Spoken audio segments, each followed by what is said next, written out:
BJP के एक सांसद ये कह रहे हैं कि मैं ब्राह्मण होकर के ओबीसी की बात कर रहा हूँ। मैं हिंदुस्तानी हूँ इसलिए इस देश के लोगों की बात कर रहा हूँ। मैं इस देश का रहने वाला हूँ इसलिए इस देश के लोगों की बात कर रहा हूँ। आपको शर्म आनी चाहिए, आपको शर्म आनी चाहिए। समता मूलक समाज की स्थापना करते हुए अगर हम लोग यहाँ पे एक समाज के, एक देश के लिए यहाँ पे इकट्ठा होकर के अगर अपनी बात रख रहे हैं और आपको उसके अंदर जातिवाद मानसिकता झलक रही है, तो ये बीजेपी का असली चेहरा दिखाने का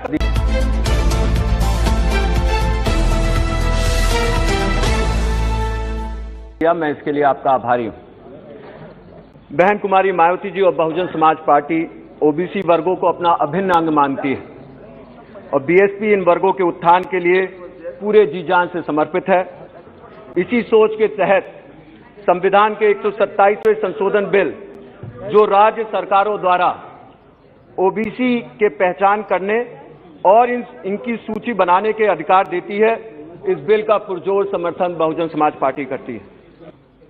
मैं आपसे यह भी कहना चाहूंगा कि आज आरक्षण ने पिछड़े वर्गों और एससी एसटी के लोगों को, लाखों लोगों को हजारों वर्षों से जो जातिगत और जात के दबाव में रख करके जंजीरों में जकड़ा हुआ था, आज कहीं ना कहीं आरक्षण उन जंजीरों को तोड़ने में और एक समता मूलक समाज की स्थापना करने में बहुत मदद करता है और कारगर भी रहता है। लेकिन हम ये देख रहे हैं कि आधुनिक अर्थव्यवस्था में आरक्षण का महत्व भी घटता चला जा रहा है।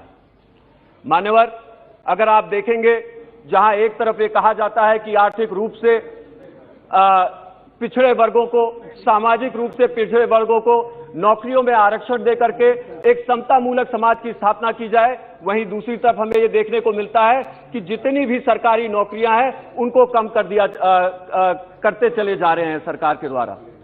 उत्तर प्रदेश में ही अगर आप देखेंगे तो हर जगह जहां पे भी आरक्षण, चाहे वो मेडिकल कॉलेजेस में टीचरों के पद पर हो, प्रोफेसरों के पद पर हो, वहां पे आरक्षण खास तौर से ओबीसी वर्ग के आरक्षणों को पूरी तरह से लुप्त कर दिया गया है। उनको इस सरकार ने खाने का काम किया है और दूसरी तरफ ढिंडोरा पीटते हैं कि ये ओबीसी वर्गों के साथ पूरी मजबूती से लगे हुए हैं।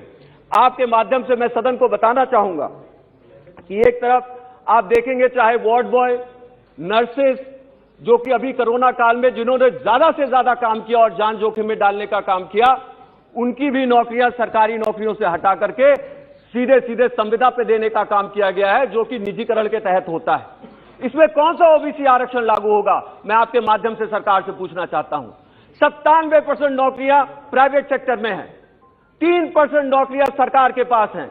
इन 30% नौकरियों को भी आप घटा करके सीधे सीधे निजीकरण करके उनको आप संविदा पे देने का काम कर रहे हैं और ढिंडोरा पीट करके संविधान में संशोधन ला करके आप जनता को एक बार पुनः गुमराह करने का काम कर रहे हो। ये प्रयास कर रहे हैं कि जनता फिर से आपके झांसे में आ जाए और चाहे उत्तर प्रदेश का चुनाव हो या किसी और प्रदेश प्रांत में चुनाव हो रहा हो, वहां पे आप फिर से इनको कंफ्यूजन में ला करके इनके वोट को लेने का प्रयास करने का काम करते हैं। लेकिन मान्यवर, आपके माध्यम से मैं इस देश को जरूर बताना चाहूंगा कि सिर्फ और सिर्फ ये सरकार सिर्फ गुमराह करने का काम करती है।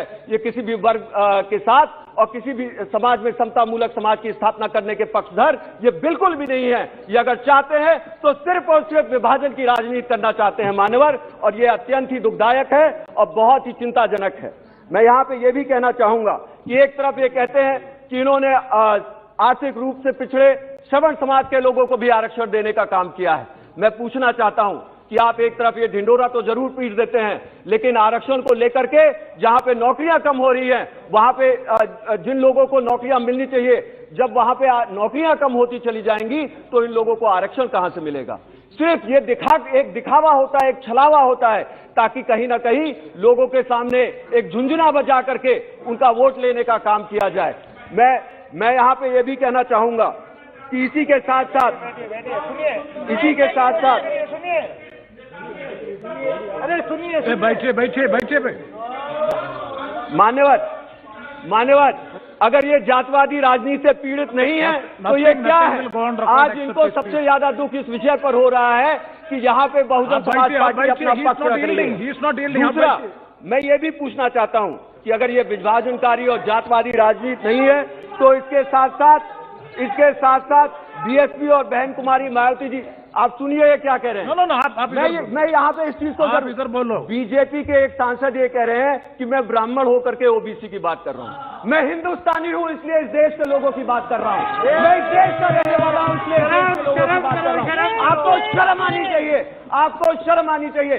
समता मूलक समाज की स्थापना करते हुए अगर हम लोग यहाँ पे एक समाज के, एक देश के लिए यहाँ पे इकट्ठा होकर के अगर अपनी बात रख रहे हैं और आपको उसके अंदर जातिवाद मानसिकता झलक रही है, तो ये बीजेपी का असली चेहरा दिखाने का काम कर रही है। मैं आपके माध्यम से बताऊंगा, एक विभाजनकारी मानसिकता के तहत आज इनका पर्दाफाश होने का काम हो रहा है। मान्यवर, मैं यहाँ पे ये भी कहना चाहूंगा,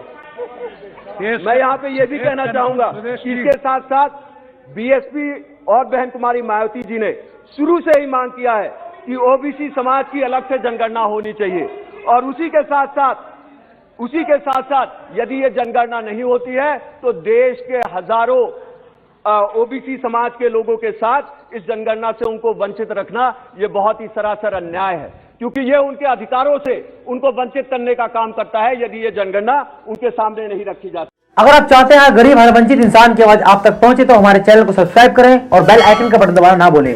देखते रहिए बहुजन हलचल न्यूज।